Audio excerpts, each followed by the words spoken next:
and I wanted to talk about your group's identity, and I actually had some slides to run through, but I'm going to do something else. I'm going to test all of you right now with a song, and I want you to tell me what it is. Ready? Yeah. Ba-da-ba-ba-ba. I'm loving it. Wow, it's McDonald's. That's amazing. All right, so why am I talking about McDonald's at a Facebook group meetup? And the reason is because I want to talk about the idea of identity, right? It's pretty cool that I can sing the song, and actually what I was going to do was show you a graphic of black and white, the arches. You guys would have gotten it too. Now, you might be thinking, well, I have an identity. My group has an identity when it shows up on Facebook. People see the name, and they can identify my group.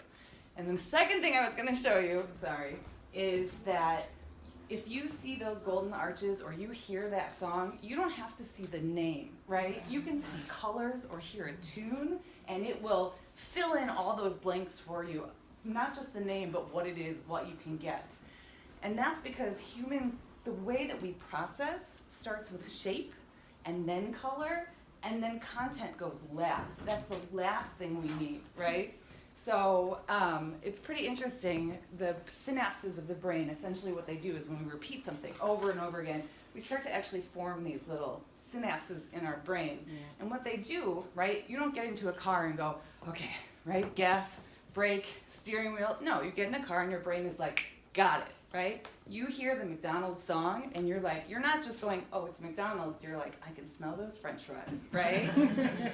In the same way, you can use that cool synapse to get you from A to Z to build your community, right? Because when people see your identity or hear your tune, they're not only going to know what the group is, but they're going to associate all of their connection to that group. I know what that is, and I belong there. So some of the things you can do to build your own identity, start working from that process of cognition.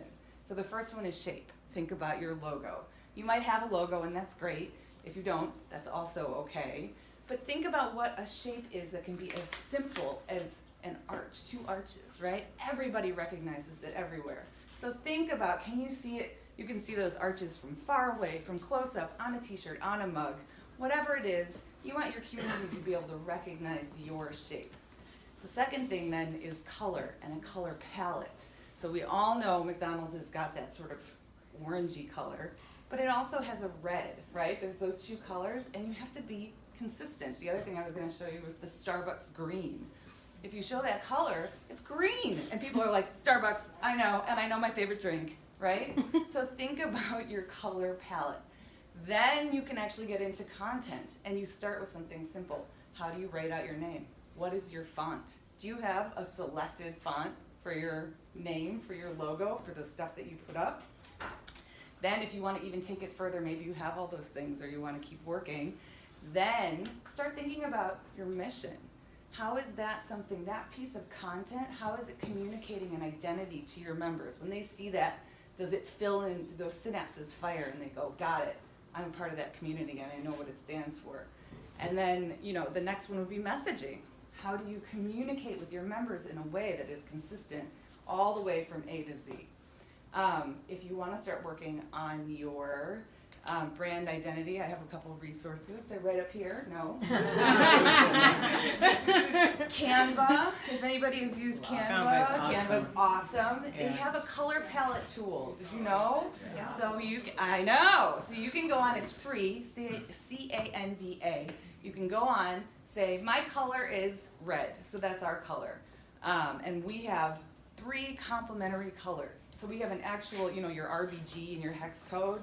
We have that, and we give that out to our mods, and people who want to host events will say, here you go. If you're going to print stuff, use these colors. Mm-hmm. We have official fonts. We have the whole thing, right? We have a mission statement, and we have messaging guidelines. The second one is Fiverr. Has anybody used Fiverr? Mm-hmm. Fiverr.com. You can pay someone essentially $5. They're starting to tweak it now. Back in the day, it was $5. Now it's like, and $1 convenience fee and whatever. You can pay them to do just about anything you can think of that can be done on the internet. So you can have someone design your logo, help you come up with your tagline, help you come up with your mission, your color palette. And then finally, just something to think about, your identity is your own, and it's something that you're building with your members, and it may be something you want to protect. So if you go on LegalZoom, You can trademark your name, and it could be a little expensive, but it's really something to think about because it's a big world out there, and you want to really keep your members safe and connected and part of your identity. So that's Amazing.